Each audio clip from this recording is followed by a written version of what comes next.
The passport bro is popularly dismissed as a sex tourist or a bitter reject. In reality, this movement is a calculated response to perceived romantic devaluation, a psychological attempt at geographical arbitrage, where a man exports his identity to a market that values it differently. Every man who bought a one-way ticket to Medellin or Manila was running from something. But here is what none of them will say out loud. It was not women. It was a version of themselves they could not kill any other way. The phrase passport bro first surfaced in the digital wilds of 2020. It did not arrive as a manifesto, but as a meme, a scrap of language posted to Reddit on September the 3rd, a TikTok hashtag trending by October, a YouTube short documentary uploaded in November. Within months, a scattered impulse had a banner.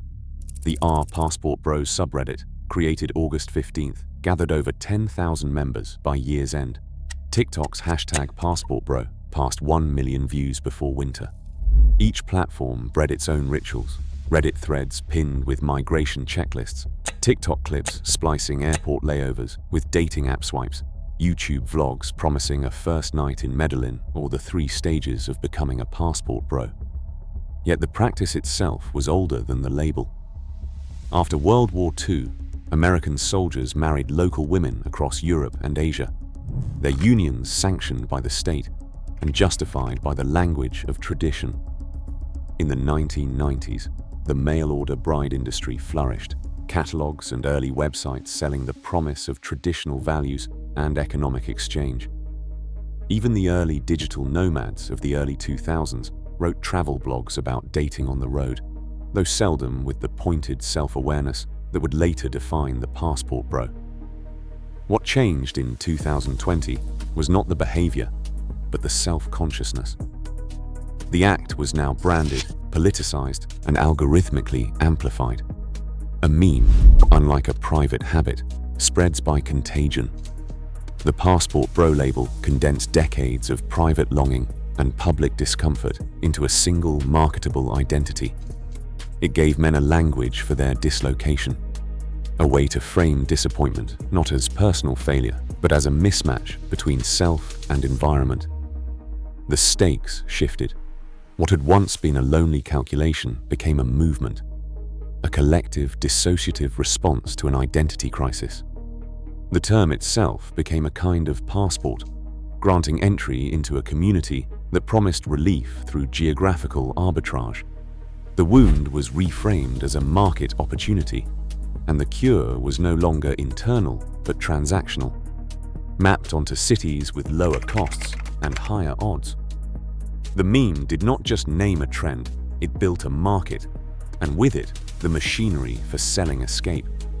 The question was no longer whether a man could reinvent himself abroad, but how quickly the promise of rebirth could be packaged, sold, and consumed.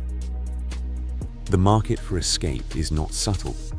It is engineered, curated, and sold in plain sight, with the promise of rebirth priced by the month. On YouTube, a thumbnail flashes, Medellin, $800 rent. A man in sunglasses flanked by women who smile for the camera. TikTok hashtags, hashtag passport bro, hashtag Latin travel pull millions into a current of quick cuts and bold captions. Change your latitude, change your luck. The commercial pipeline begins with spectacle and ends with a subscription. A free Discord server offers basic tips, and a Patreon link beckons with tiers. $5 for a checklist, $15 for a budgeting guide, $30 for one-on-one coaching. Behind the paywall, PDF files circulate with city rankings, cost of living calculators, and scripts for first messages. Each city, Medellin, Manila, Cartagena, Bangkok, Bogota, Cebu City, is rendered as a product: spring climate, English-speaking population, grateful women, nightlife, and the guarantee of a low bar for entry. The monetization ladder is transparent. Public Patreon dashboards display thousands of paying members. A single creator can gross over $18,000 per month, with Discords boasting up to 12,000 active users and churn rates that mirror the volatility of the men they serve. The conversion is steady. 1 to 3% of YouTube viewers become patrons. 5 to 8% of Discord members pay for private coaching. Affiliate links for flights, hostels, and dating apps are embedded at every turn. The ecosystem is self-reinforcing. Reddit threads pin migration checklists that link back to paid guides.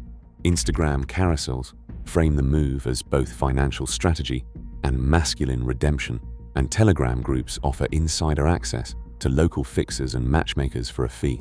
The entire architecture is built on the logic of geographic arbitrage, selling the fantasy that a change of context can recalibrate a man's value. The product is not a city, but a new self, one that can be assembled, rented, and performed for as long as the money lasts. Yet beneath the glossy branding, the transaction is always double-sided. The buyer is not just purchasing information, but a story in which he is finally enough. The pipeline does not promise healing. It offers a script, a set, and a costume, and invites the restless to step into the role. What follows is not transformation, but rehearsal. A man steps off a plane in Medellin or Manila, and the air itself seems to change.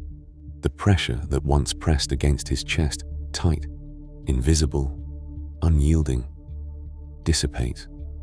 In this new city, his phone vibrates with matches. His voice grows louder. His posture straightens. The difference is not just in the faces that turn toward him, but in the nervous system itself. Polyvagal theory names this shift. The body moves from dorsal vagal shutdown, a state of numb vigilance honed by years of romantic invisibility, into ventral vagal activation, a readiness for social engagement, the subtle physiological signature of hope.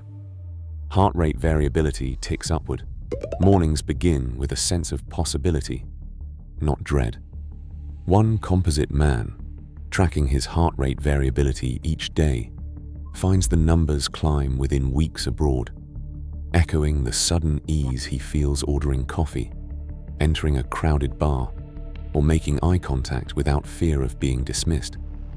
The relief is immediate and intoxicating. The mind interprets this as evidence. The problem was never internal, only the environment. Here, the currency of masculinity is honored, not devalued. Compliments arrive unbidden. Invitations multiply. The body, long trained for rejection, now rehearses belonging. Yet beneath these signals, the deeper story unfolds. Donald Winnicott's false self is alive in every gesture, a persona constructed for survival back home, now repurposed for performance abroad. The new context rewards the mask, not the man beneath. Validation is plentiful, but it is rented, not owned. The sense of rebirth is real, but it is leased on the terms of economic asymmetry and cultural projection. This is the geography of the borrowed cure. The city becomes a stage, the man an actor in a drama of his own reinvention. The nervous system responds, but the wounds that drove him here remain unexamined, sealed beneath the surface of this sudden social ease. The relief is not a lie, it is a physiological fact, but it is also contingent, dependent on the scaffolding of foreign admiration and the fantasy of a self that can finally relax. The plane ticket buys time, not transformation. The real distance is not measured in miles, but in the gap between the self that is performed and the self that is waiting, still unseen, beneath the surface. Dating apps do not simply reflect the market, they manufacture its pressures. Algorithmic sorting, designed to maximize engagement, delivers intermittent reinforcement. A match here, a message there, each one unpredictable, each one just enough to keep hope alive. For men who arrive in Medellin or Manila, After years of digital invisibility, the sudden reversal is not just social but existential. The paradox of choice, as described by Barry Schwartz, multiplies options but also amplifies anxiety, turning each swipe into a referendum on worth. The phone, once a silent witness to rejection, becomes a slot machine that finally pays out. But the payout is not healing. It is relief, purchased at the price of context and difference. Underneath the surface, the collapse of masculine infrastructure in the West leaves men without the rights or communities that once scaffolded identity. Fraternity networks, stable work, and clear roles have thinned. In their place, digital subcultures offer scripts and rituals, but no lasting shelter. The passport bro movement is a symptom of this vacuum, a collective attempt to outsource validation, to find in foreign attention what cannot be conjured at home. The city is not a bridge to the true self, but a scaffold that props up the false one. Designed by Winnicott's logic, the mask is rewarded, the wound ignored. Local responses are not silent.